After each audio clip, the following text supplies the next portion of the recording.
Добар ден. Време е за пладневните вести на Канал Плюс. Следи кратка најава за дел од содржините.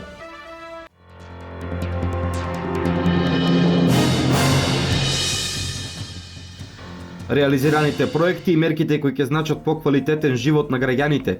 Ова беше тема на вчерашната трибина на ВМРО ДПМН во Свети Николе.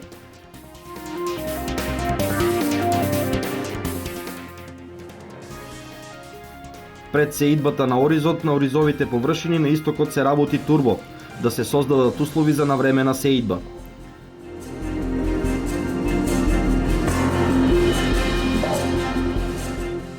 Се подготвува национална стратегија за млади со важност до 2025 година. Релевантните институции и организации може да се вклучат во креирањето на овој документ.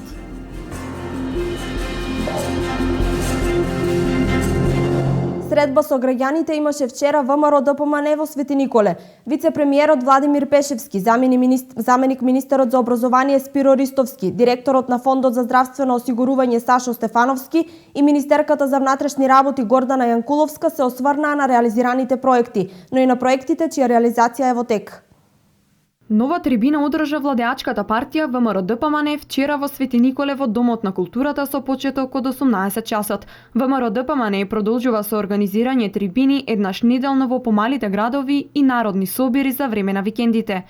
Пред присутните се обратија вице-премиерот Владимир Пешевски, министерката за внатрешни работи Гордана Јанкуловска, како и заменик министерот за образование и наука Спиро Ристовски. За Канал Плюс говореше и градоначалникот на општината Зоран Тасев. Конечно ја опремивме новата фабрика за вода, филтер станицата со озонаторот и деновиве се очекува да се пушти официјално во употреба. Со тоа битно ќе се зголеми квалитетот на водата во Свети Николе, меѓутоа ќе се подобри и она што за кое што со децени се залагаме, значи озонаторот да биде во функција и да почне да работи. А ако се сеќавате, извршивме чистење, уредување и санација на речното коридо во должина од 4 километри и оваа година немавме поплави. Не ни се случуваат такви работи како што порано ни се случува. Изградена е фекална канализација во селото Горобинци, во селото Ерџели и во селото Анзибегово. Изграден е нов асфалтен пат до археолошкиот локалитет Била Зора во вредност од 6 милиони денари, должина 1,2 километри. Понатаму изградени се 5 асфалтирани игралишта за мали спортови во град Свети Николе, во теке нивно комплетно уредување, а ќе направиме и осветлување, со тоа што осветлувањето ќе се гаси во 11:30. Моделот на проекти кои што се реализирани, за кои што би сакал да потсетам, во текот на 2013 година извршена реконструкција и изградба на регионалниот пат Свети Николе, Мечкуевци и Куково, Неокази, Пробишти во должина од околу 7,5 км. Во 2014 година беше рехабилитиран регионалниот пат Свети Николе Пробишти во должина од околу 1,5 км. Моделот на легализација на објекти, до сега во општина Свети Николе легализирани се 1584 објекти.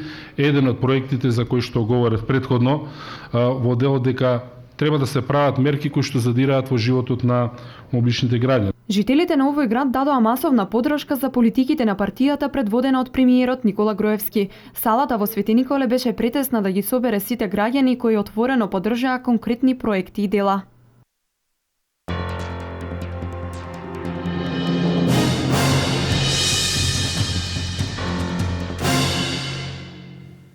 Заменик министерот за земјоделство Ванчо Костадиновски вчера се сретна со земјоделците во Виница и Чешиново Облешево, кои се подготвуваат за сеидба на оризот. Се санираат дефектите на каналската мрежа во Кочанско-Виничкиот регион пред сеидбата на оризот кој годинава се планира на 4200 хектари.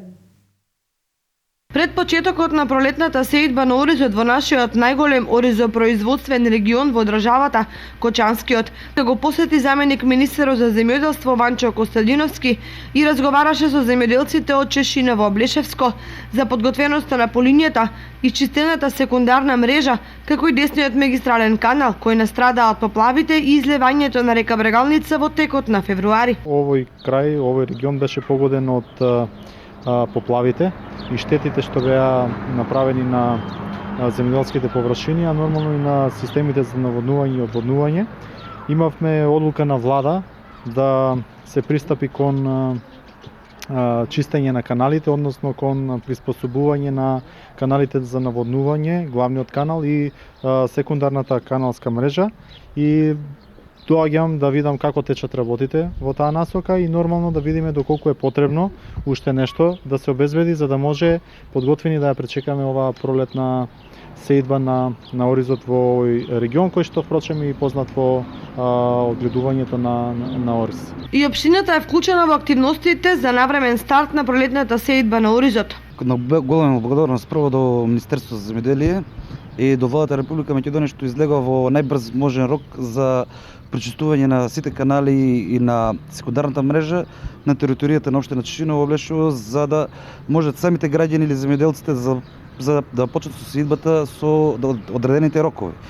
Сепак, земјоделците од Чешиновско, Облешевско со реакција за се уште неисчистените канали и одводнетите ниви. Сега моментот не е подготвено од страната на водостопанство Кочани, ниту се они подготвени, ниту па ние како земјоделци сме подготвени да влеземе во нивата, прибидејќи дождовето што се го направија своето.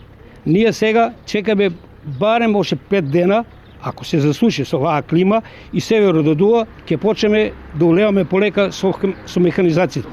Мислам дека само 10 до 20% може во нивите моментално да се влезе, значи површините уште не се исцадени и благодарение на Министерството, ние значи разговарано, ако пушташе некоја машина, треба сите вади да се ископат.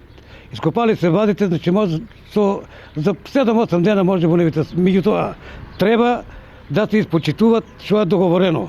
Секундарната мрежа да биде целата чиста.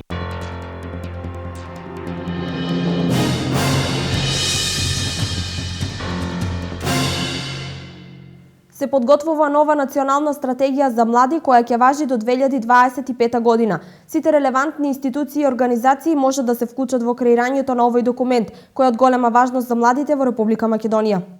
Агенцијата за млади и спорт во соработка со младинските организации и релевантните државни институции го започнува процесот за подготовка на новата национална стратегија за млади, која ќе важи за периодот од 2016 до 2025 година, најави денеска директорот на агенцијата Маријан Спасески. Тој ги повика сите релевантни институции и организации да се вклучат во креирањето на овој документ, кој е од голема важност за сите млади во Република Македонија. Процесот на креирање за новата стратегија за млади ќе го води Агенцијата за млади и спорт со поддршка од Програмата за развој на Обединетите нации. Оттаму информираат дека досега за учество се пријавени 150 представници од невладините организации, институции, локалната самоуправа, меѓународни организации и поединци кои треба да бидат вклучени во работните групи во рамки на приоритетните области: образование, вработување, спорт, квалитет на живење, здравство, партиципација на младите, младинско информирање, култура и локалната младинска работа. Во пресрет на почетокот на процесот за креирање на следната национална стратегија, а пред првата работна средба, со овој став излезе и Националниот младински совет на Македонија, од каде побараат целосна вклученост на младите во сите етапи на носењето на стратегијата. Тие посочија дека процесот треба да биде базиран на постојан диалог и подеднаква вклученост на млади, младински организации и институции, како и дека во него треба да се вклучат сите форми на младинско здружување, здружување на младински организации на локално и национално ниво, средношколски заедници, студентски организации и локални младински совети.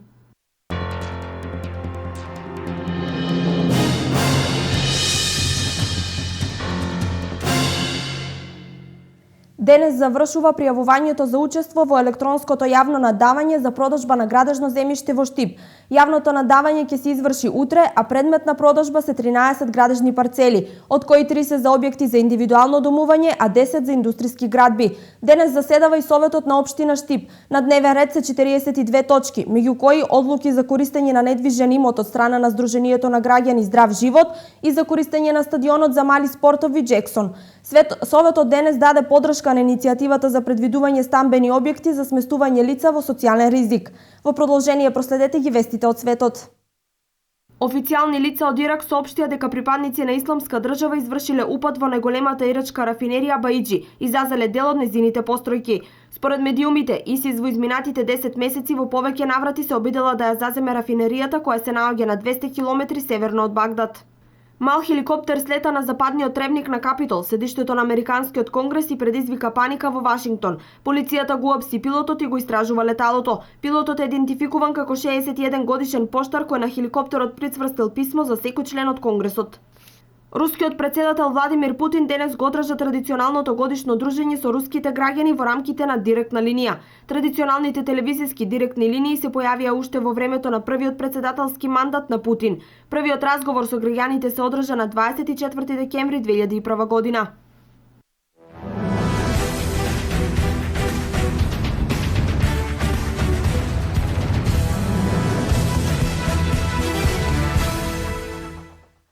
Собранието на Париз донесе одлука главниот град на Франција да се кандидира за организацијата на летните олимписки игри во 2024 година.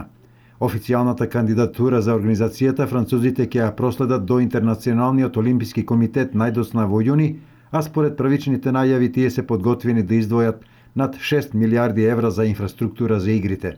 Париз беше домакин на летните олимписки игри во 1924 година, а во меѓувреме неколку пати безуспешно се кандидираше за повторна организација на игрите во 1992, 2008 и во 2012 година. Против кандидати на Париз овој пат ќе му бидат американскиот град Бостон, главниот град на Италија Рим и германскиот Хамбург. Крајен рок за поднесување на кандидатури за летните олимписки игри 2024 година е 15 септември годинава.